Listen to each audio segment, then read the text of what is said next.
เว้นมันมือเลี้ยวซ้ายแล้ววะ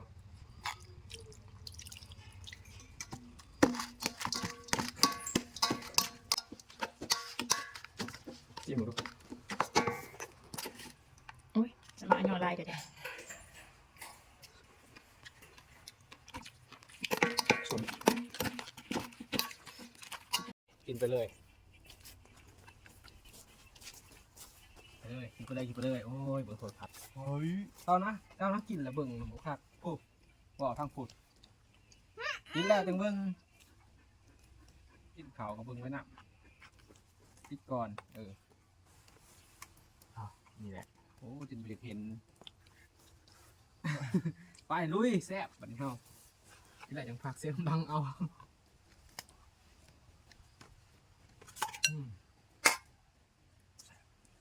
นี่แหละของหนักหนึ่งถึงดู ตึ๊ดบอก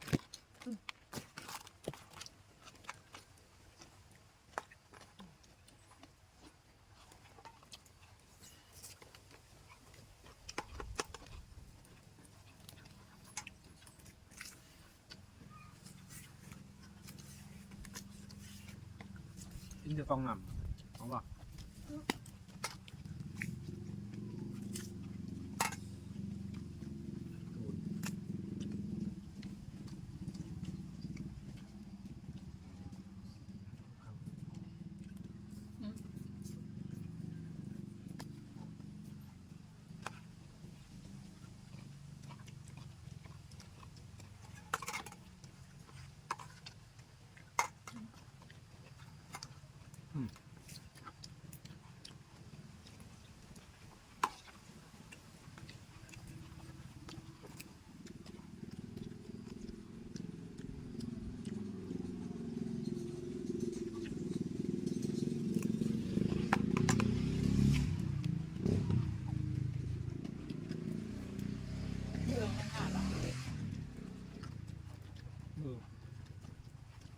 ไม่หรอ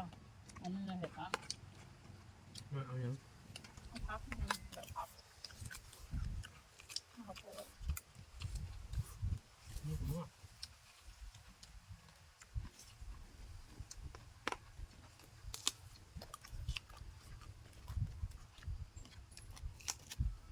ขึ้นเป็น นี่ก็เสร็จ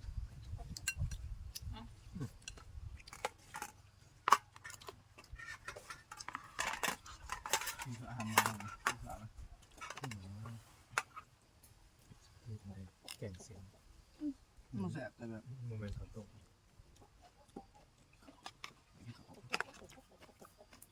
ผมไม่ให้น้ำเผ็ดนะครับ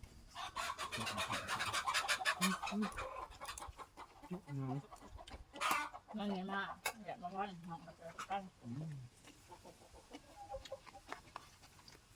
แม่น้ำเผ็ดตกจริงตกนะ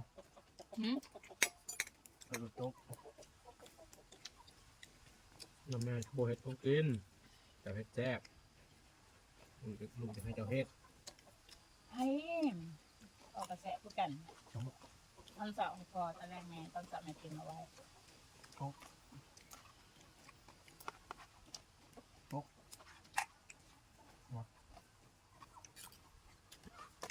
แสบผัก ขาน้ำป่ายจังหน่อยบ่ได้ กระแสพักทางตะวัน ขึ้นตรง ทำอย่างนี้ทำอย่างนี้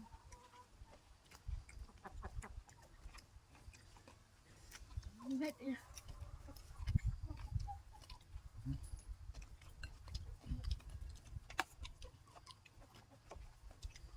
บ่เอา ถ้ามองเขาก็หายจุดอะไรนะหายจังนะเลย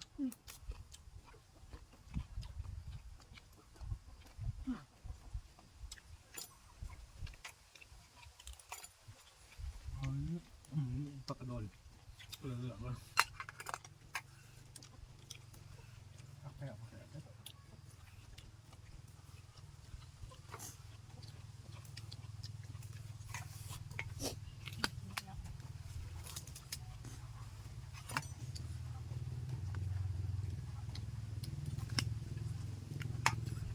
ปักเอาหน่อใหม่เนาะ พูดไปเพราะแล้วเพชร เอาต้มหนวดสูงๆก็ได้เลยหน่อใหม่มาต้มจะออกบอกมาแล้วต้มในกระตู้ก่อนง่ายมึงง่ายผมหนวดสูงมันอ่อน